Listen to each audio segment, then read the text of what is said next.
Olá pessoal do Avante UTI, estamos aqui para mais uma aula, mas dessa vez com abordagem multidisciplinar. Para isso estamos hoje aqui com o fonoaudiólogo José Ribamar, também com o fisioterapeuta Ives Giacomazzi, e nós vamos fazer uma interface entre as nossas profissões. Eu vou começar falando do papel do nutricionista, e para isso a gente vai falar do paciente e sua adaptação à fase crônica, com esses subitens, e também da atuação multidisciplinar conjunta.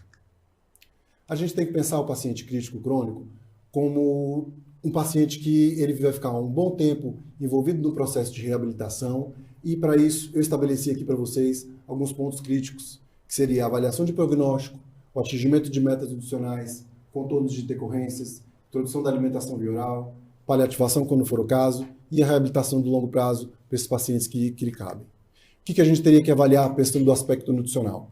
Monitoramento diário de necessidades nutricionais, consumo alimentar, ou seja, quanto que ele gasta, quanto que ele vai receber, as intercorrências que o paciente tem, como contornar essas intercorrências, e também fazer uma avaliação de balanço nitrogenado para saber a incorporação de proteína que esse paciente vem receber. Trago para vocês um caso rápido, é um paciente que ficou com a gente apenas 7 dias de acompanhamento, paciente jovem, vítima de traumatismo crânioencefálico, que estava recebendo alimentação. Esse é um ultrassom da coxa dele, e aqui a gente tem a amostragem de tecido adiposo, e aqui embaixo, nessa segunda seta, seria a parte de massa magra, né? O vasto intermédio, o músculo inferior, e o reto femoral na parte superior. A gente vê que depois de 3 dias, a gente consegue observar que o fêmur apareceu aqui embaixo, essa seta branca, e também já tem uma pequena diminuição de massa magra. Depois de 7 dias, a gente vê também uma mudança tanto na conformação do músculo, como diminuição de volume, e isso pode acarretar em comprometimento de função, mas essa parte eu vou deixar o pessoal da fisioterapia, que sabe muito mais que a gente. A gente está aqui pensando mais no acompanhamento e tentando talvez traçar estratégias nutricionais para minimizar essa perda. Então, durante a reabilitação, está prevista a transferência do paciente da UTI para a unidade de menor complexidade, também a introdução da alimentação via oral. Isso para quê? Para a gente fazer um processo de humanização e preparar a alta do paciente de uma forma segura. O que acontece? A gente pensa que o paciente vai para uma unidade de menor complexidade, e de fato ele tem que ir, e que tudo está indo bem, porém, às vezes, aparecem novos desafios, que são os desafios de médio e de longo prazo, que não são muito perceptíveis para a gente. Então, por isso que a gente precisa de alguns estudos, porque a gente sempre acha que o paciente vai tirar a sonda nasotérica e vai começar a consumir a alimentação muito rapidamente, de uma forma que atinja as necessidades dele, que não são poucas nesse momento. Então, esse estudo da nutricionista Liane Chappell, uma nutricionista australiana, que fez um estudo observacional prospectivo com 37 pacientes, que foram seguidos por 1.512 dias. Na verdade, os 37 pacientes foram seguidos 21 dias na UTI e 21 dias na enfermaria.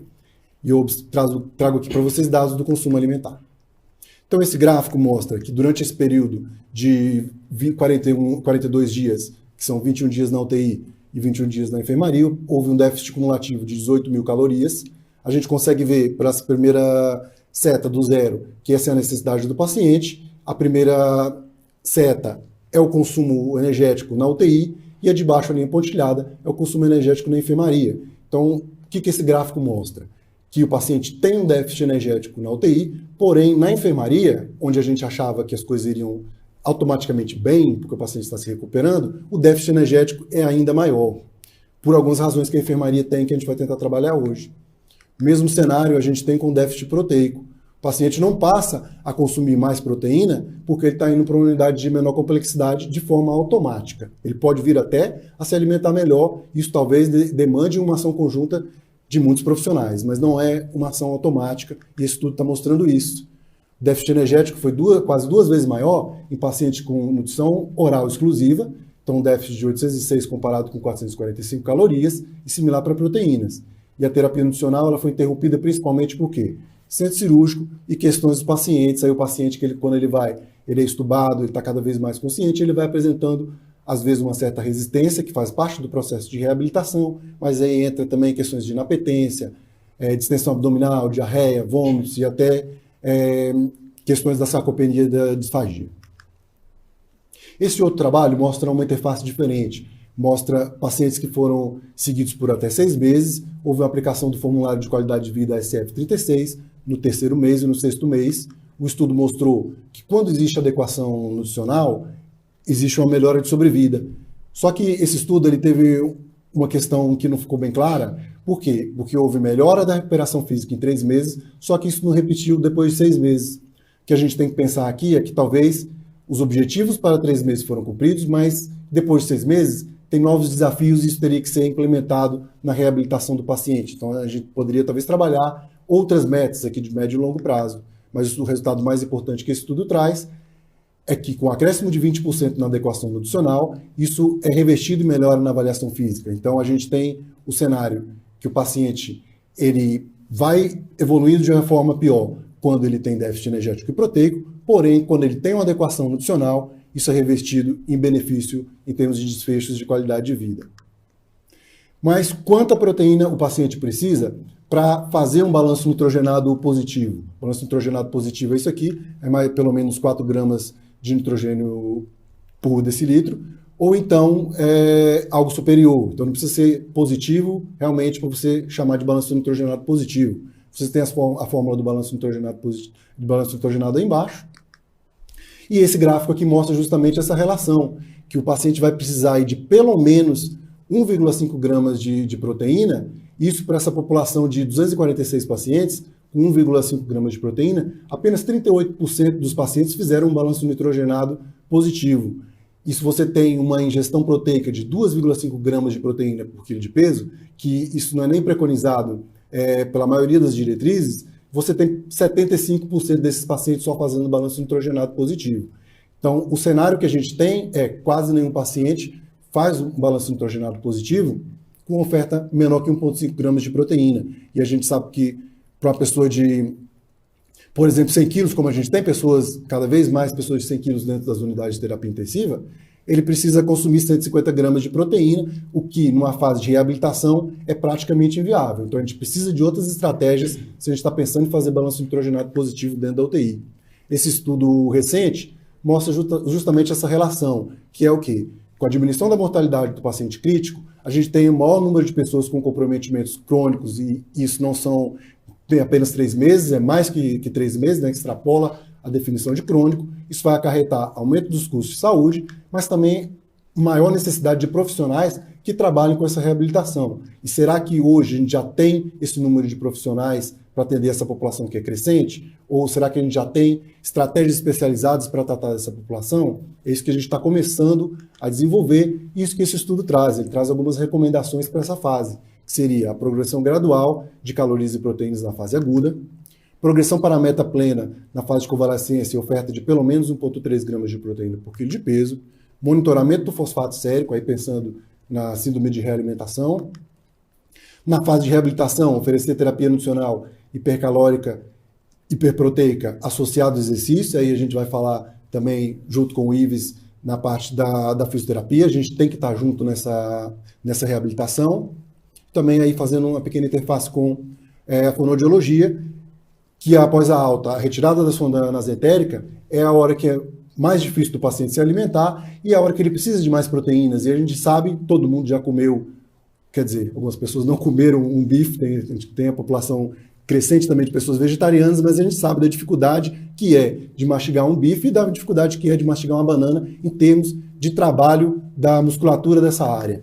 Então, o que é muito difícil de atingir sem lançar mão de suplementos e adesão ao tratamento. Adesão ao tratamento, a gente fala de paciente, família e toda a equipe. Todo mundo tem que estar comprometido nessa reabilitação, né? Não basta apenas uma profissão ou um profissional pensando em reabilitar o paciente e achar que isso vai acontecer da melhor forma. Em relação à atuação multiprofissional conjunta, apesar de eu já estar falando sobre isso, a gente poderia falar, na verdade, que é um termo mais rico, de interdisciplinaridade, não de multiprofissional, como é o termo até mais corriqueiro. Qual a diferença de interdisciplinar e multiprofissional? Na verdade, interdisciplinar, nós temos todas as profissões trabalhando e dialogando entre si, mas isso acontece sobre a coordenação de uma outra profissão, que no caso é o médico. Isso é um ganho muito grande para a equipe. Antigamente a gente tinha o médico trabalhando em quase todas as atividades e ele mesmo não conseguia dar conta de todas as atividades e se especializar em cada profissão. Hoje, pensando nesse conceito de disciplinaridade, a gente tem a coordenação do médico e as outras profissões trabalhando junto com o médico e trabalhando entre si. Então, esse conceito vai um pouco além do multiprofissional e é o que a gente está buscando. Esse estudo traz justamente a importância das visitas interdisciplinares, dos rounds à beira-leito, ou os rounds, quando eles não acontecem à beira-leito, também algumas unidades eles não acontecem à beira-leito, mas eles são efetivos. Foi um estudo retrospectivo, de base populacional, com 112 hospitais da Pensilvânia, então um estudo grande, foram incluídos mais de 107 mil pacientes nesse estudo. O estudo tem de resultado importante, que por meio de uma regressão logística, foi verificado que a introdução dos rounds multidisciplinares promoveu o efeito protetor para a mortalidade em 30 dias. A gente sabe que um desfecho duro, principalmente a mortalidade em 30 dias, é difícil a gente ter uma relação significativa, e para uma ação que é basicamente de profissionais interagindo entre si e discutindo um caso. Outro resultado importante foi que encontrou menor taxa de mortalidade nas UTIs com a maior quantidade de médicos e com equipes multiprofissionais, quando a gente compara com aquelas hospitais que não têm equipe multiprofissional. Então tem uma diferença aí de 10 pontos de odds ratio. Então a diferença é importante em prol do paciente. Esse estudo aqui fala justamente da sinergia entre a nutrição e a fisioterapia. Isso para a gente é bem claro quando a gente pensa na nossa vida cotidiana. Eu vou para a academia, eu penso em me suplementar. Mas e o paciente? A gente esquece dessa parte? Por que a gente não integra a alimentação e o estímulo, o trabalho da fisioterapia? Esse estudo fala justamente isso. O programa de reabilitação em 6 semanas, com a fisioterapia e suplementação de aminoácidos, pode prover a melhor recuperação desse paciente? Foi feito um teste de caminhada de 6 minutos, incluídos com 93 pacientes, depois de 3 meses, e esse estudo mostrou essa curva, que é bem interessante. A linha preenchida são justamente os pacientes que tiveram suplementação e fisioterapia diferenciada, e os outros 3 grupos controle com menor desempenho. Então esse estudo mostrou que fisioterapia e mais suplementação de aminoácidos, os pacientes tiveram melhor resultado no teste de caminhada de 6 minutos, tem uma diferença aí de 50 metros, pelo menos, e também menos depressão. Então são resultados interessantes que a gente pode obter com essa população. Ivens, você já viu algum resultado desse, algum protocolo acontecendo na prática? Lá no hospital a gente tem tentado implementar práticas parecidas com essa, porque é urgente que a gente consiga levar isso que a gente está fazendo aqui hoje, essa interação multidisciplinar e interdisciplinar, para a nossa prática clínica, Então, eu com a minha nutricionista, a gente conversa muito para que isso aconteça. Então, é importante tanto para mim quanto para ela que as coisas caminhem juntos. Então, essa comunicação é extremamente importante. Então, eu como fisioterapeuta tenho que entender o estado nutricional do meu paciente para eu entender qual tipo de exercício que eu posso oferecer, qual a intensidade, porque eu não posso fazer um exercício resistido com um paciente que está em jejum, sem receber proteína, porque senão eu vou piorar o estado muscular dele ao invés de melhorar. E do mesmo jeito ela pode saber qual que é o melhor momento dela ofertar a proteína que ela pode. Então logo depois do exercício eu tenho uma janela de oportunidade onde tem aumento da fração de síntese, onde que se ela dá proteína para o paciente naquele momento, o aproveitamento da proteína é muito melhor. Então para ela também é muito melhor. Então essa conversa é extremamente importante. O que é justamente o que a gente quer, A gente quer que as ações se sumem, Então a gente está falando aqui justamente de sinergia. Então, a gente quer mostrar o valor que as profissões agregam para a reabilitação do paciente. Agora, falando um pouco mais da interação da nutrição com a fonoaudiologia, a gente vai falar do desmame da terapia nutricional enteral. O que envolve esse processo? Como que ele pode acontecer com segurança?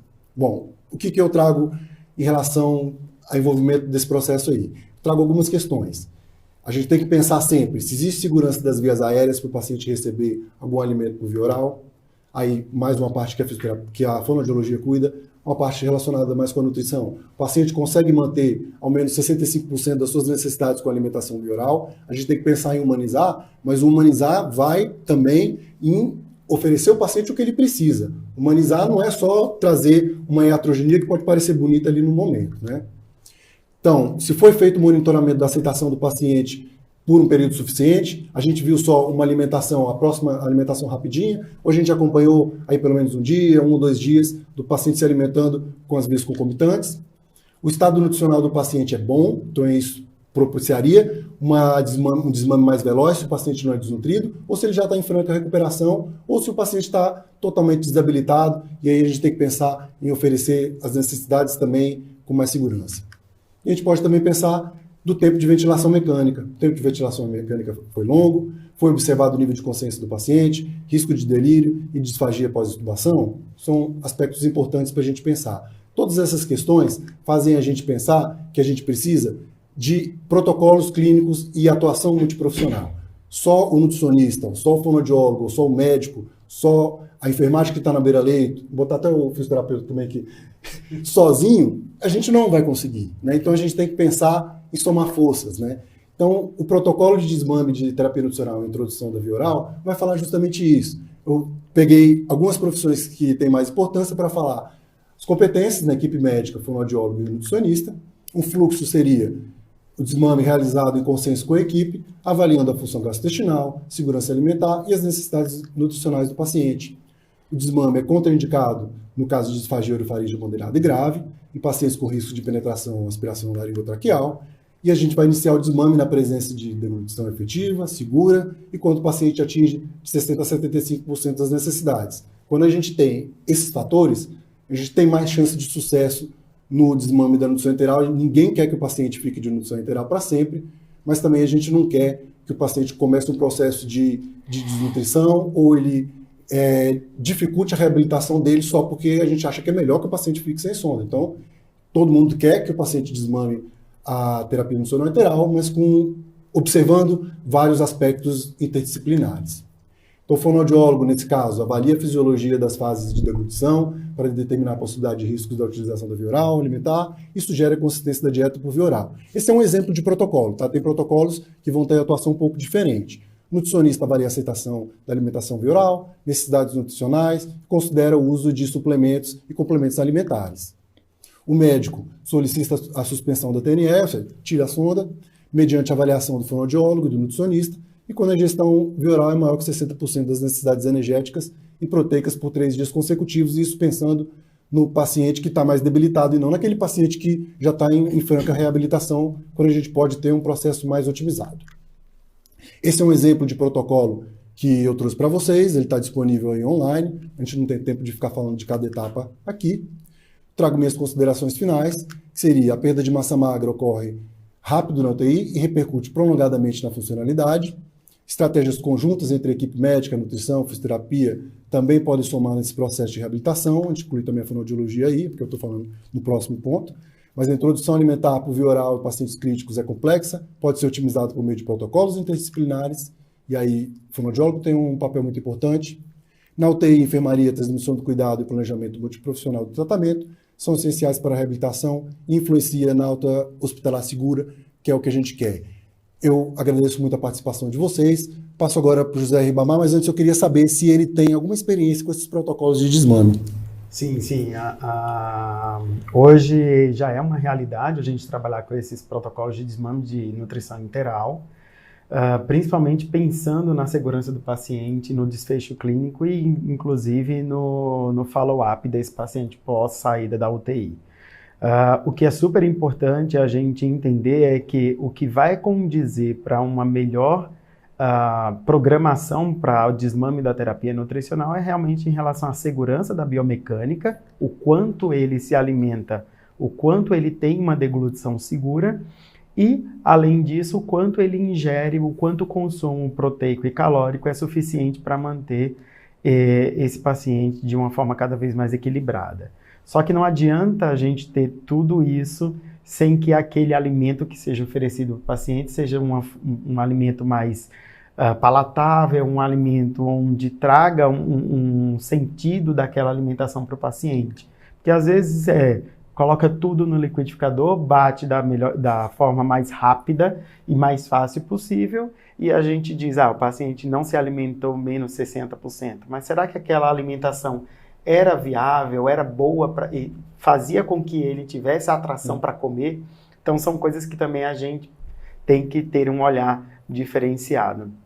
Mas brilhante a colocação e muito obrigado pela pergunta.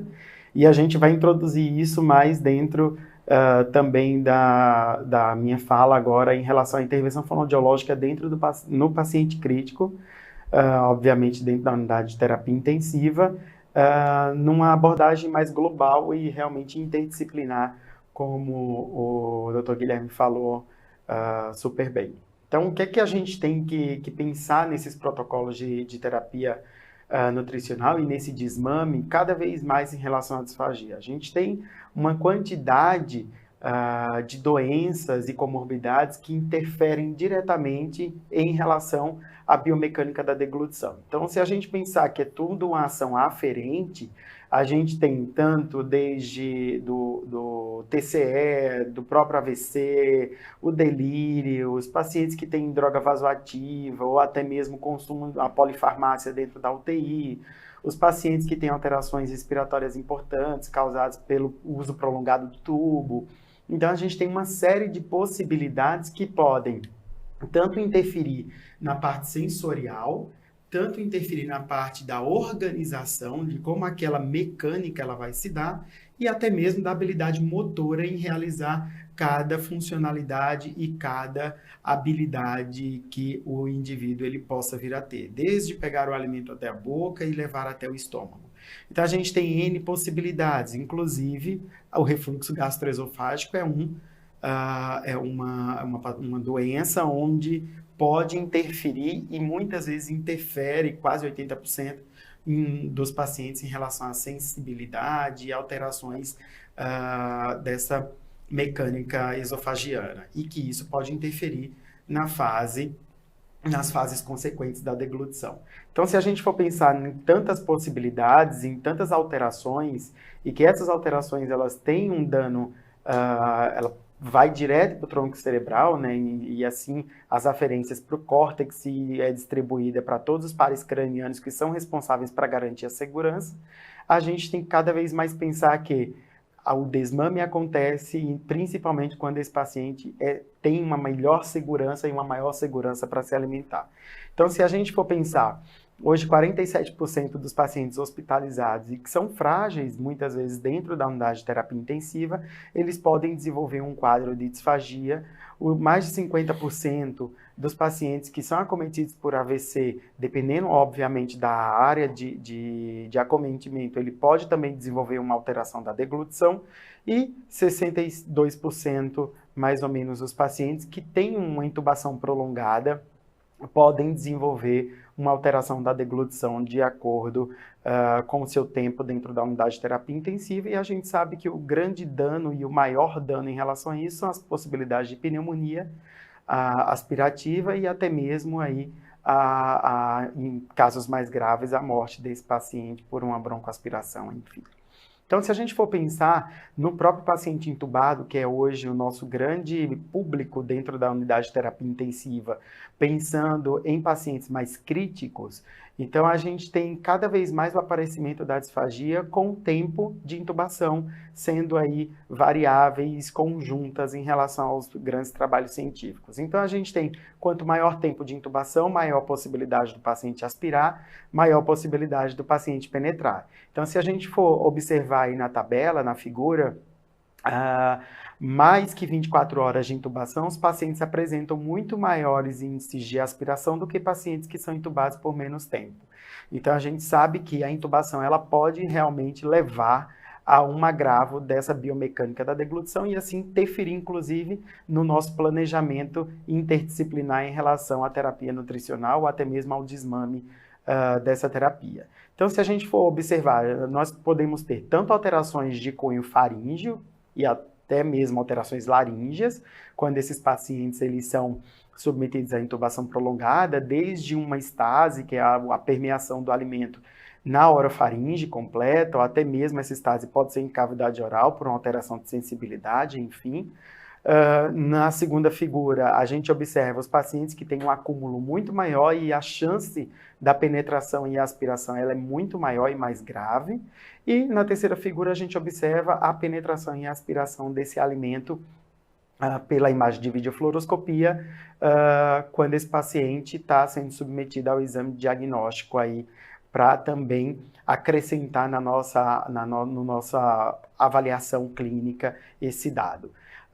Além das alterações faríngeas e laríngeas, a gente também tem as alterações orais, que também dificultam a ingestão alimentar desse paciente. Então, são pacientes que muitas vezes vão ter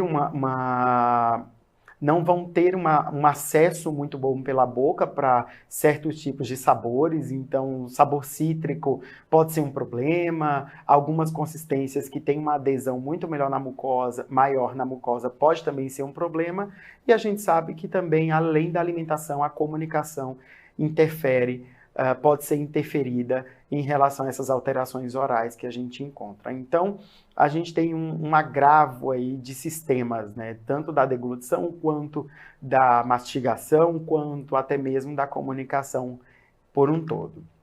Se a gente for pensar em outro público que nós temos, e muitas vezes eles se somam, né? Nós temos os idosos que também estão entubados, e aí a gente tem vários agravos que podem comprometer essa terapêutica.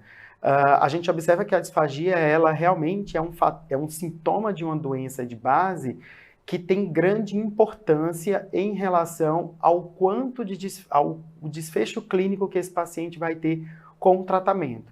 Então, a gente sabe que quando esse paciente tem alterações de deglutição muito maiores, a gente pode ter um paciente que vai ter uma redução da ingestão alimentar, uma redução, inclusive, da ingestão do líquido, que é fundamental para a recuperação do paciente, inclusive na questão da hidratação do paciente, e a gente observa que a disfagia pode levar à desnutrição e à desidratação como um todo, com todo esse processo que vocês veem aí nesse fluxograma. Só para a gente ter uma ideia, quanto maior a disfunção muscular, pior pode ser em relação à biomecânica da deglutição e, ao mesmo tempo, chamando a atenção de quanto pior o estado e o comprometimento cognitivo desse paciente, pior também pode ser a questão da alimentação durante esse tratamento. E se a gente for pensar em um outro público, que é o paciente neurológico, pensando basicamente no AVC, a gente observa nesse fluxo que a disfagia, a dificuldade da deglutição, ela pode gerar milhões de possibilidades, né, em relação a comorbidades. Então, ela pode gerar sarcopenia porque não ingere o alimento de uma forma adequada, ou até mesmo porque não tem uma biomecânica segura. Esse paciente pode aspirar, esse paciente pode comprometer toda a sua habilidade funcional em relação à alimentação. Então, a gente tem desde desnutrição, desidratação, alterações de quadro pulmonares e até mesmo uma injúria respiratória importante, principalmente quando a gente tem as alterações neurológicas principais. Um fator importante para a gente observar é que a traqueostomia ela pode ser um potencializador dessa disfagia, e a alteração cognitiva também ela interfere na biomecânica da deglutição. E se a gente for associar em relação à morbimortalidade, né, desses pacientes críticos, a gente observa que a disfagia ela cursa com esses pacientes muitas vezes, mesmo depois da alta da unidade de terapia intensiva. Então, a gente observa pacientes readmitidos por disfagia, pacientes que têm uma alta mortalidade porque aspiram dentro da unidade de terapia intensiva, e muitas vezes eles saem com essa comorbidade para a unidade de internação, e que a gente precisa também estar sempre de olho e com foco nesse paciente, tá? Então, o que é que a gente tem hoje, pensando no gancho que o Dr. Guilherme falou em relação ao protocolo de desmame de terapia nutricional para esse paciente? A fonoaudiologia ela tem que vir desde uma forma precoce, com a parte das triagens de risco para broncoaspiração desse paciente, até mesmo depois para uma avaliação da biomecânica feita por um profissional com expertise na biomecânica da deglutição, e, quando necessário, a utilização dos exames de imagem, tanto videofluoroscopia, videoendoscopia da deglutição, manometria e até outros tipos de exames, ultrassom, cintilografia, enfim, todos os exames que possam ser complementares em relação à segurança e à deglutição. Então, eu deixo para vocês aí um fluxo, para vocês darem uma olhada em relação ao quanto a gente pode interferir e acionar mais esse fluxo de uma forma mais efetiva. Para a gente fechar, para a gente finalizar, não adianta falar de avaliação de risco, de avaliação clínica, sem falar de intervenção. A intervenção fonoaudiológica, bem como a fisioterapêutica, ela é também designada a partir de exercícios. Então, eu só consigo uma reabilitação daquela estrutura se eu tenho uma intervenção direta com aquele paciente com melhor afinco. Então, a gente sabe que o que a gente tem de nível B de evidência científica são exercícios isométricos, e aí a gente entra mais uma vez no que o Dr. Guilherme falou sobre a necessidade de ter um paciente bem nutrido, com as suas necessidades calórica e proteica em dia, para que ele também tenha um restabelecimento da função a partir dos exercícios fonoaudiológicos, que também geram gasto energético. Então, a gente precisa ter isso nos nossos questionamentos. O que temos de intervenção com nível de evidência são exercícios ativos de forma isométrica. Então, a gente também tem que incorporar isso dentro da nossa terapia com o nosso paciente. Outra fonte de evidência B são as modificações das consistências, e aí a utilização de vários padrões de consistências e modificações para dar mais segurança para aquele indivíduo se alimentar. As manobras posturais e compensatórias, que a gente também traz como evidência B, e também a mudança das consistências a partir dos fluidos, seja néctar, mel, pudim, seja da forma que você avalia aquele paciente e que seja de forma mais segura. Nem sempre tudo que é mais grosso é mais seguro, a gente precisa ter uma avaliação específica para isso. E além disso, a gente tem que envolver também muitas das abordagens em relação à comunicação e à linguagem, porque o que a gente vai muitas vezes encontrar é um paciente crítico, que tem um distúrbio neurológico, que depois do tubo vai precisar colocar uma válvula de fala e que muitas vezes é afásico. Então, a gente tem hoje já grandes dados em relação ao quanto a terapia da linguagem ajuda esse paciente a entender o seu tratamento, a ter um melhor desfecho clínico para todas as atividades, para querer se alimentar, para querer ir com o fisioterapeuta fazer o seu exercício, e assim a gente conseguir um melhor desfecho para esse paciente. Envolver a família e o paciente. O paciente é centro do seu próprio tratamento, a família é o pivô para a melhora da reabilitação. Então, a gente tem N possibilidades. Então, só um dado a mais, 84% dos pacientes disfágicos que têm melhora do quadro dessa disfagia, eles estão também acompanhados pela terapia da comunicação. E aí é uma coisa que eu também passo pro Ivens em relação à fisioterapia, o quanto é necessário ter esse trabalho fono, nutri, fisioterapeuta, pensando na mobilização, pensando no quanto ele pode comer para ele ganhar mais energia, mais caloria e mais proteína, e assim a gente tem um desfecho melhor do nosso paciente. Então eu passo agora para o Ivens para falar um pouco sobre isso. É essencial aí, né, essa interface entre as nossas 3 disciplinas aí, né, a fisio, a fono e a nutrição, para a gente melhorar o aporte do nosso paciente, conseguir resultados melhores com o nosso exercício e melhorar os desfechos deles, né. E aí, pessoal do Avante, tudo bem? Meu nome é Ivens Giacomassi, eu sou fisioterapeuta. A gente vai continuar falando então, né, sobre a abordagem multidisciplinar no doente crítico crônico, e agora a gente vai falar um pouco sobre a fisioterapia. Essa questão do doente crítico crônico, apesar da gente já usar esse termo aí há aproximadamente 40 anos, ela é um termo relativamente novo, em desenvolvimento, ainda apesar de todo esse tempo já que ele está aí na literatura. Isso porque diversos autores dão diversas definições, então a gente precisa esclarecer um pouco melhor o que é isso, para a gente entender como que a gente vai agir nesse doente. Então, aí, ao longo dos anos, a gente teve uma melhora da tecnologia, dos cuidados que a gente oferece para os pacientes, para como a gente trata esses pacientes. Então, a gente viu surgir aí um novo grupo de pacientes, né, que são aqueles pacientes que antigamente eles morriam numa fase aguda e breve da estadia deles na UTI, e hoje a gente consegue fazer com que esses pacientes sobrevivam, tendo uma recuperação rápida ou uma recuperação mais lenta, permanecendo mais tempo na UTI.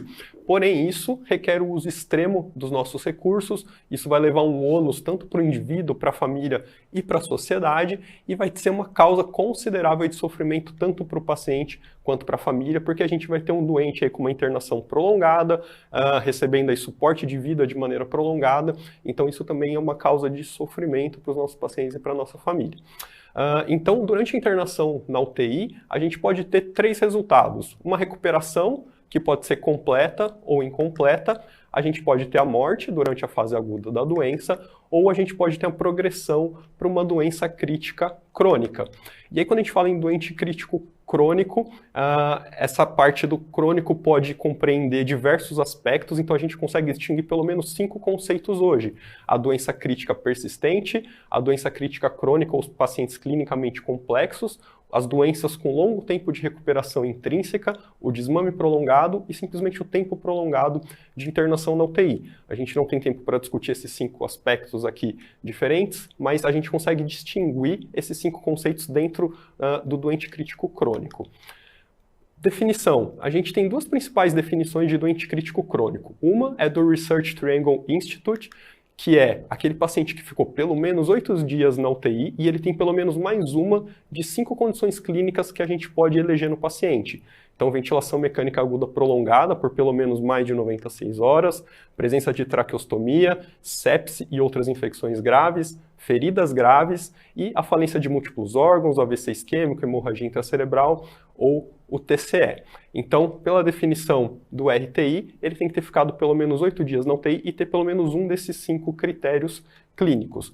Esse tipo de definição é usada principalmente lá nos Estados Unidos para determinar o pagamento nas instalações de ALTAC, né, que são os cuidados agudos de longo prazo. Então, o paciente lá ele é estabilizado no hospital primário de fase aguda e em seguida, mesmo que ele ainda precise de cuidados de UTI, ele pode ser transferido para um segundo hospital de cuidados prolongados.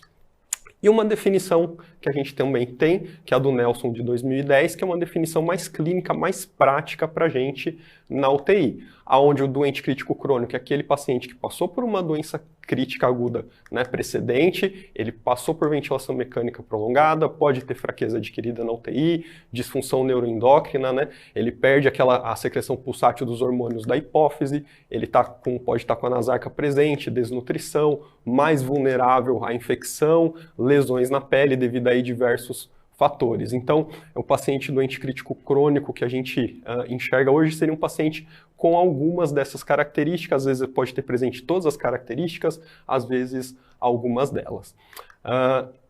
E além também, né, que eu deixei para trás, o desconforto por sintomas, dor, sede, dispneia, depressão, ansiedade, super comuns nos nossos pacientes críticos, que às vezes a gente até deixa passar por conta de outros fatores que são mais importantes naquele momento. Então, é bem importante a gente definir, né, o que é esse doente crítico crônico e entender que esse cara ainda está internado na unidade de terapia intensiva, ele não recebeu alta ainda, ele está lá dentro da UTI. Então, apesar dele, a doença de base que levou ele para a UTI, a doença principal que levou ele para a UTI já está resolvida, ele tem disfunções orgânicas persistentes ou ele tem outras condições que fazem com que ele permaneçam na UTI. E isso é importante para a gente diferenciar da síndrome pós-terapia intensiva, porque ela vai aparecer quando o nosso doente já foi de alta da UTI e ela aí vai ter problemas de saúde que já podiam estar presentes lá na UTI, que vão ser persistentes após a alta, e isso pode envolver tanto problemas de saúde físico, cognitivo ou de saúde mental. Mas aí a síndrome pós-terapia intensiva a gente passa a considerar após a alta do nosso doente na UTI.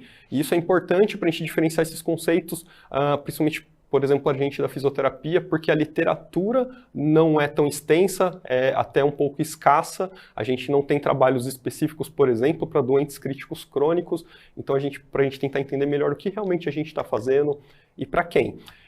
E essa evolução do nosso doente para a doença crítica crônica, como que isso afeta os desfechos? Então aqui já mostrando esse estudo que avaliou os pacientes, fez um follow-up em 3, 6 e 12 meses, a gente vê já nesse primeiro gráfico aqui a mortalidade em um ano.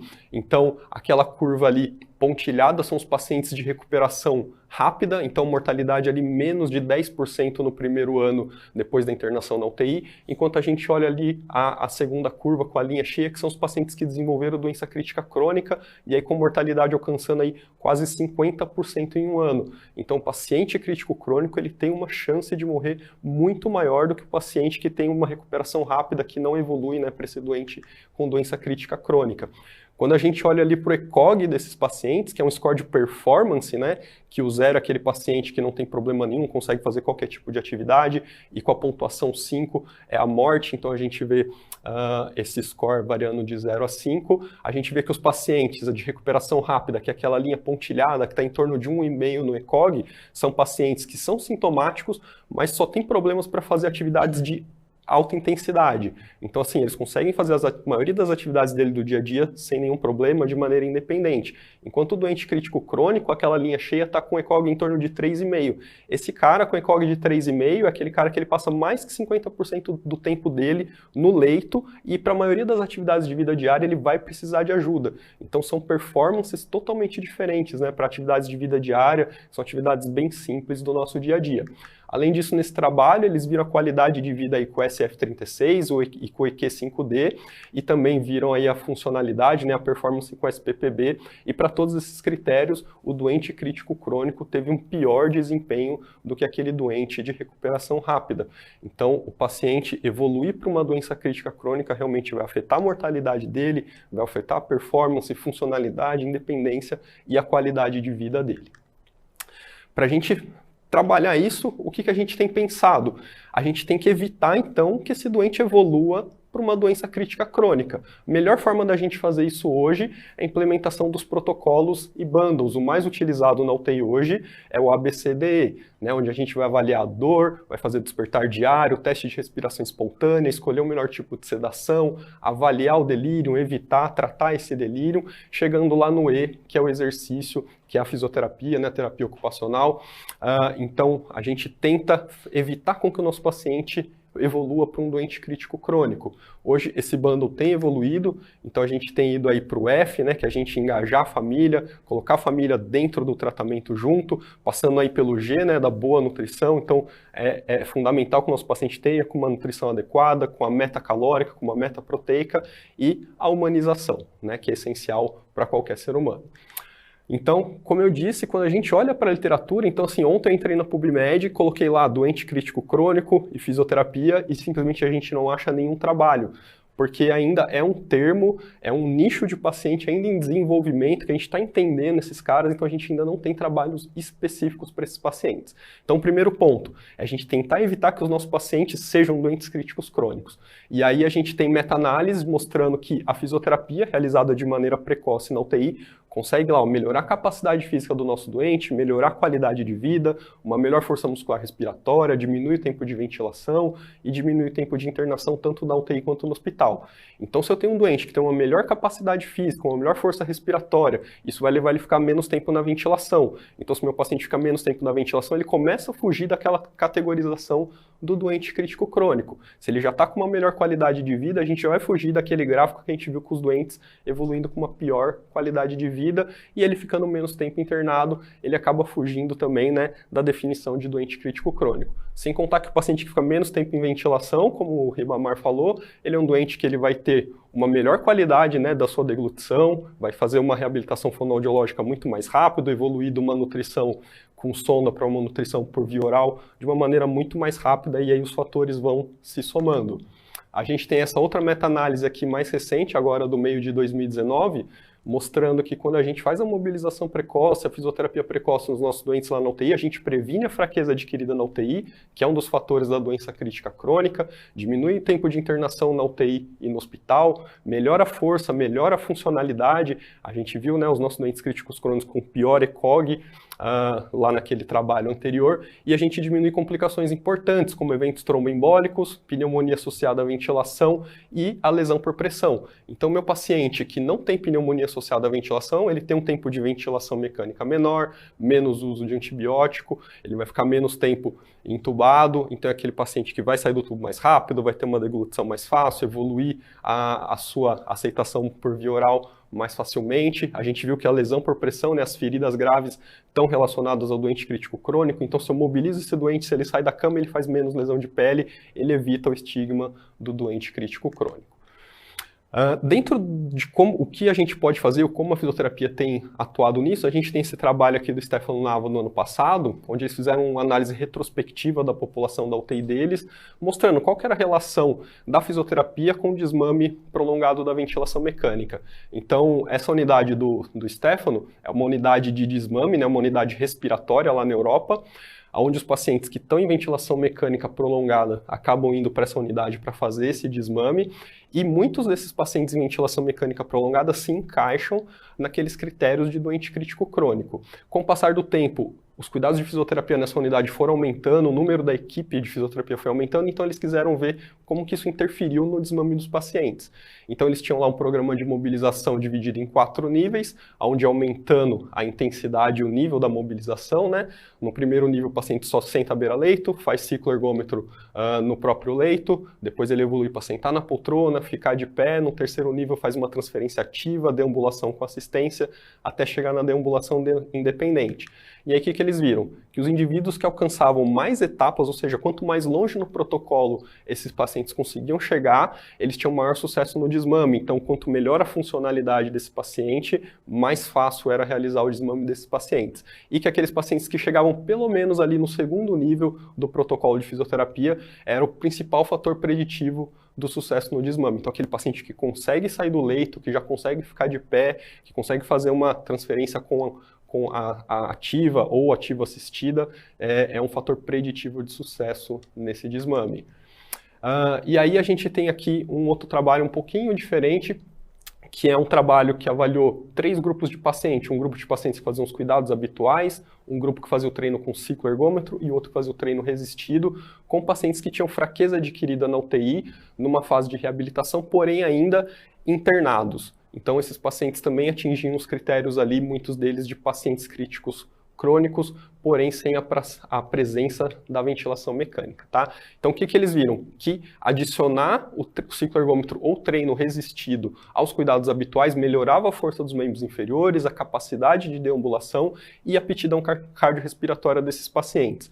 Interessante a gente ver aqui o que eram os cuidados padrão já desses pacientes nessa instituição. Eles faziam fisioterapia, terapia ocupacional, fonoaudiologia, psicologia, terapia física, esportes e recreação, ou seja, os cuidados padrão desses pacientes eram muito extensos, de uma forma totalmente interdisciplinar, o que já era muito bom. Mesmo assim, a gente colocando um treino mais específico para esses pacientes, a gente conseguiu melhorar os resultados. Porém, a gente tem que fazer isso de uma maneira muito específica. Para a gente ter uma ideia, eu coloquei aqui como que era feito o treino resistido desses pacientes, né? O treino com peso. Então, eram sessões de 20 minutos, realizadas 5 vezes por semana, com um Borg de 16, ou seja, era um Borg bastante intenso, né? Lembrando que o Borg vai até 20, então ele estava ali no 16 da escala. Era uma intensidade bastante alta de exercício, feito 4 séries de 3 exercícios, com intervalo de 30 a 40 segundos. Ou seja, não adianta só eu chegar lá para o meu paciente, ficar mexendo o bracinho, mexendo perninha ou dar um pezinho leve para ele. Não, o exercício tem que ser extremamente individualizado, realizado de uma maneira correta, e não adianta ser numa intensidade leve, tem que ser numa intensidade alta, visto que esse paciente ele está aí numa fase de imunossupressão, ele está numa fase de inflamação persistente, ele está numa fase catabólica persistente. Então o estímulo tem que ser um estímulo realmente que faça com que esse metabolismo, com que o corpo do meu paciente responda de uma maneira realmente efetiva. Tá certo, pessoal? Então, foi isso, a parte da fisioterapia, e se a gente conseguir integrar tudo isso juntamente com os nossos amigos da nutrição e da fonoaudiologia, o resultado, com certeza, aí vai ser muito melhor. Obrigado.